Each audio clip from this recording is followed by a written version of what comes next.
Salam. Tentu bangsa Indonesia ingin menjadi bangsa yang besar, bangsa yang jaya, bangsa yang kuat, disegani di dunia, dan kuat ekonominya, politiknya, keamanannya.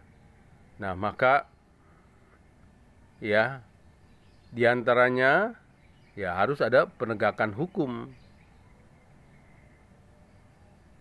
Dan kita bisa belajar dari Cina itu. Bayangkan Cina 1,3 miliar penduduknya. Sekarang ya makmur. Ya maju, bahkan bisa mengalahkan Eropa maupun Amerika. Mengapa? Di antara adalah penegakan hukum. Ya. Ribuan anggota partai komunis yang korupsi itu dieksekusi, bahkan di muka umum. Eksekusinya yang ketahuan korupsi. Nah, negara sebesar itu yang memiliki wilayah yang luas dan rakyat yang banyak bisa makmur karena memang tadi itu penyakit yang menggerogoti ekonomi diantara adalah koruptor, maka harus dengan tegas dihukum. Nah, kita menyaksikan berita-berita sekarang ini di mana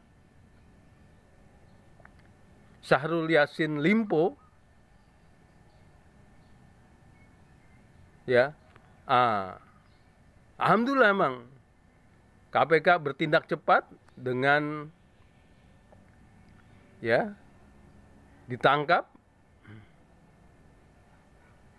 ya karena memang luar biasa ini, makin terbuka ini.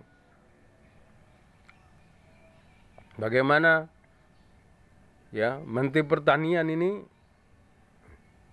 keluar maupun ke dalam melakukan kejahatan yang disebut kejahatan kerah putih. Ya, korupsi ke dalam maupun keluar. Ke dalam dia menekan bawahannya untuk setoran. Nah, begitu juga keluar. Bagaimana dia dapat dari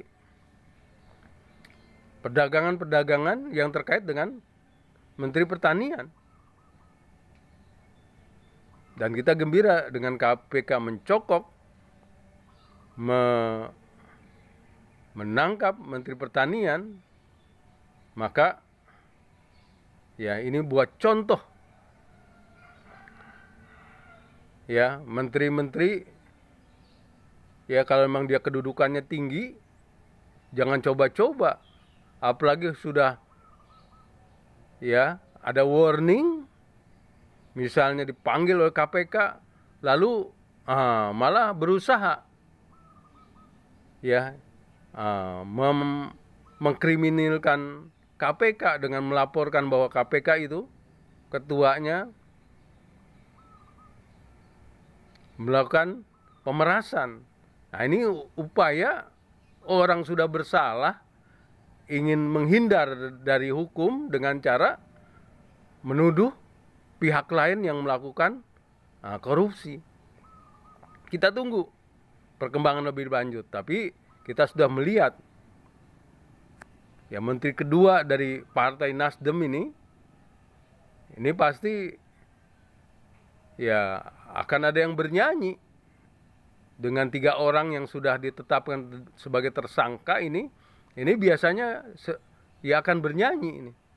Dan memang nampaknya ya ternyata bukan buat kepentingan pribadi saja, ternyata ada uang yang disetorkan juga kepada partai. Dalam ini ya Partai Nasdem. Jadi memang ya adanya ya pasal-pasal yang bisa menyebabkan partai itu dibubarkan kalau memang partai itu menerima setoran, ini sudah waktunya ini ditetapkan supaya pelajaran buat partai-partai yang lain. Jadi kalau punya menteri yang ada dalam kabinet jangan didorong dia untuk setoran untuk kepada partainya. Nah, ini kesempatan buat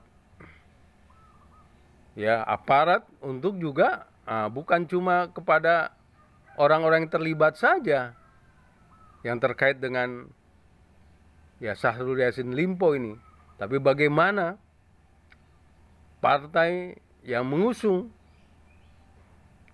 ya Mentan ini juga harus bertanggung jawab, apalagi ketika ada ya aliran dana masuk ke partai.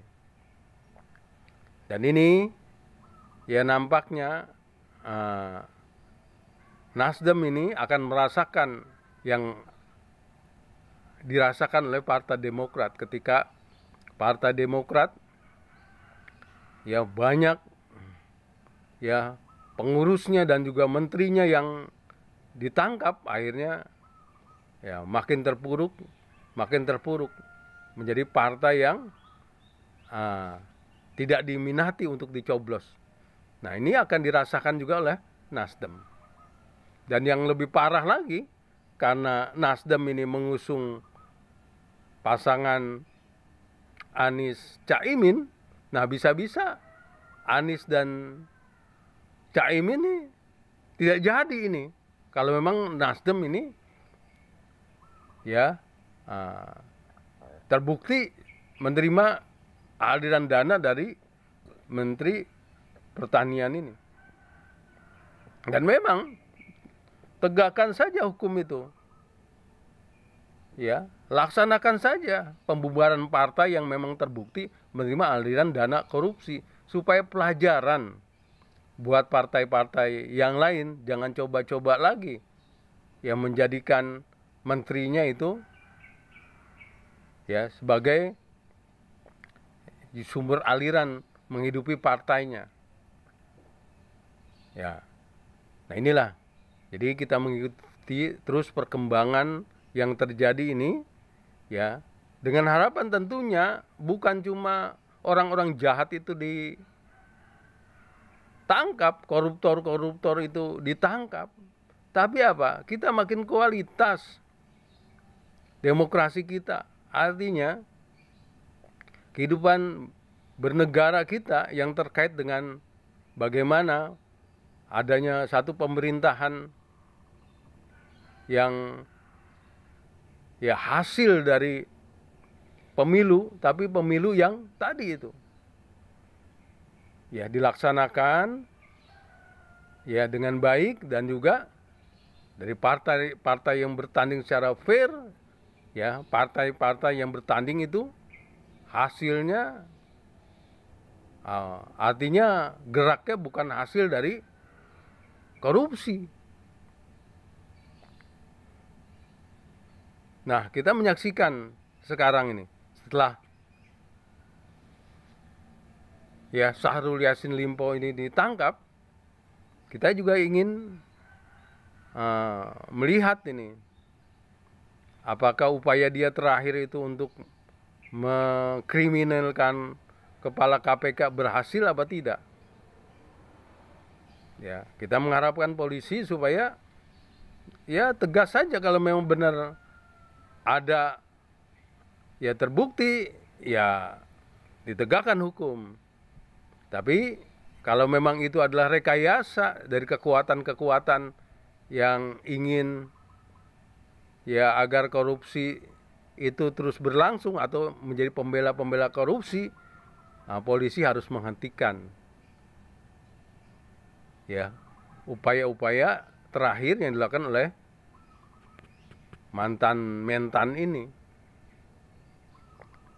Saudara, ya kita ingin